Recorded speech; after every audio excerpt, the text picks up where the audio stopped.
Good evening, everyone. Tonight, I'm going to be reading to you a poem by Philip Larkin called Love We Must Part Now.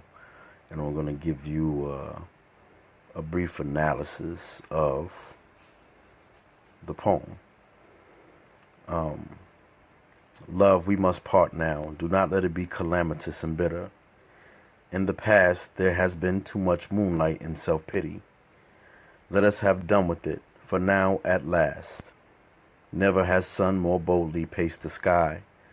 Never were hearts more eager to be free, to kick down worlds, lash forests, you and I. No longer hold them, we are husked at sea, the grain going forward to a different use.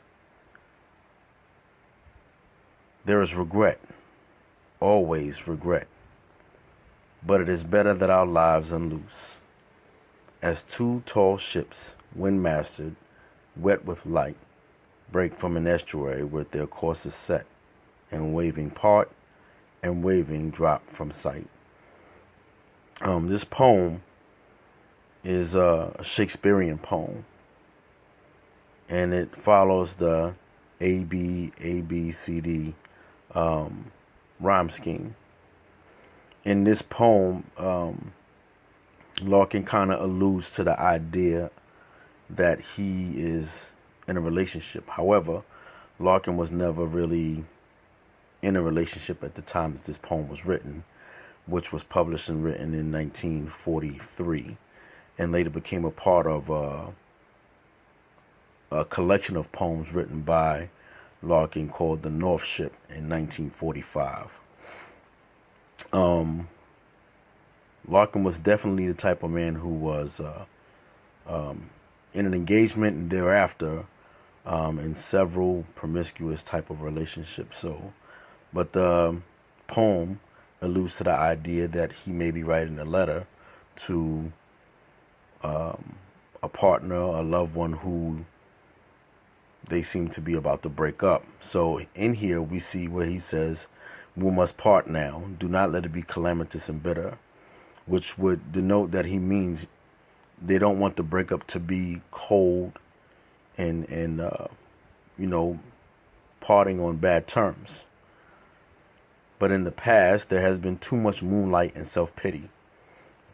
It's kind of interesting that he would use that word.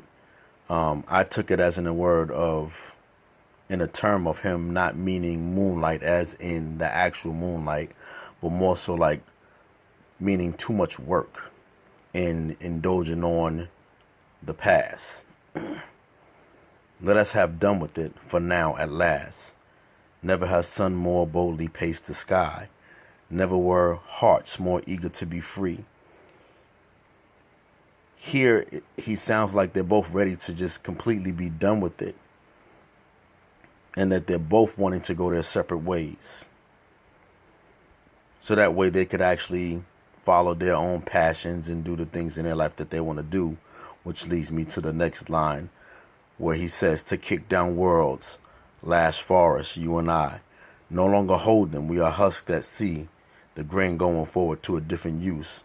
So in other words, they're just parting their own ways to go in their own directions in life, to face the world and whatever the world holds for them. There is regret. Always there is regret.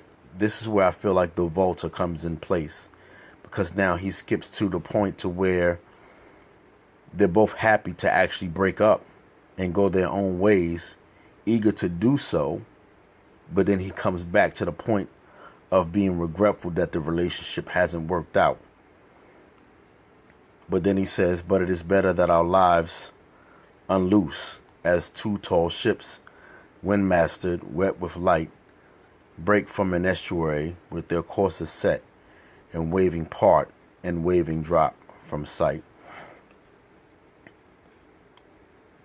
Here, where he says, but it is better that our lives unloose, he's pretty much saying that it's better that they both go their own ways.